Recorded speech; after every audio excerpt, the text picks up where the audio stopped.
Marcus was working 70 hours a week. The tycoon saw a man who had mathematically guaranteed he would never get rich.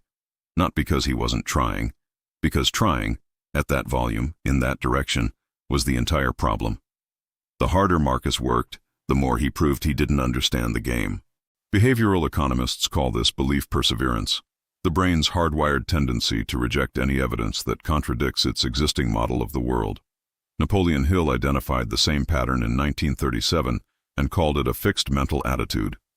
What the tycoon was about to show Marcus had been documented for nearly a century, and it had been sitting in Marcus's blind spot the entire time.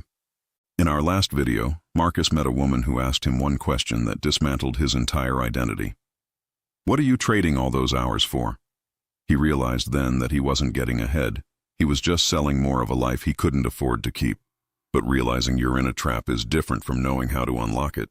Marcus waited 2 weeks before making the call. Not because he was busy, because he was afraid. It's easier to stay exhausted than to admit you've been running in the wrong direction for 6 years. He finally sat across from the tycoon, the man the woman had told him about, the one who had built a $300 million empire from a single truck. He didn't offer a handshake when Marcus sat down. He offered a cold truth. The tycoon looked at him for a long moment. "You look proud of how tired you are. Tell me why you're choosing to be exhausted instead of effective." Marcus wanted to blame the economy. He wanted to blame the system. He'd rehearsed those answers so many times they had started to feel like facts. Instead, for the first time in his life, he let the blindfold slip. "I think the problem might be me." "Good. Now we can actually talk. Tell me what you believe about money. Not the correct answer. The gut answer." Marcus thought about it seriously. "I believe it's hard to make. I believe it goes to people who already have it. And I believe hard work is the only honest path to getting more of it." The tycoon listened to all three without expression. Then he leaned forward. "Every one of those is a wall, and you built every single one yourself. Wall 1. If you believe money is hard to make, you will subconsciously walk away from every opportunity that comes easily. You'll call it too good to be true. You'll choose a deal that takes 10 months of suffering over a deal that takes 10 minutes of brilliance, because your ego needs the pain to feel like it was earned. Wall 2. If you believe money only goes to people who already have it, you will never position yourself as an owner. You'll spend your entire career acting like a tenant, waiting for a permission slip that was never coming." The first two walls Marcus could accept. He didn't like them, but he could hear them. The third one was different, because it wasn't fully wrong, and that made it the most dangerous belief of all. But the third wall, the one about hard work, that's where it gets dangerous. A man who has built his entire identity around how hard he works cannot psychologically afford to believe the work itself is the problem. So he keeps adding hours, because trying harder feels like integrity, because stopping feels like quitting. But in the 1% we don't reward effort, we reward design. The tycoon pulled a notepad from his desk and drew a single sharp line. On one side he wrote, labor. On the other, leverage.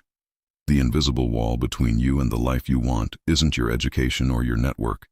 It's the belief system running underneath every decision you make, 90% of which you aren't even aware you're making. Your mental architecture right now is built to keep you exactly where you are. The tycoon stood up. Marcus assumed the conversation was over. It wasn't. What he placed on the desk had been sitting in that drawer for 30 years. The tycoon reached into a drawer and placed an old, weathered book on the desk. "I've given away 40 copies of this in 30 years. The people who read it and did the work now own buildings like this one. The people who treated it like a nice story are still working 70 hours a week for someone else. It isn't a self-help book. It's a manual for the architecture of your mind."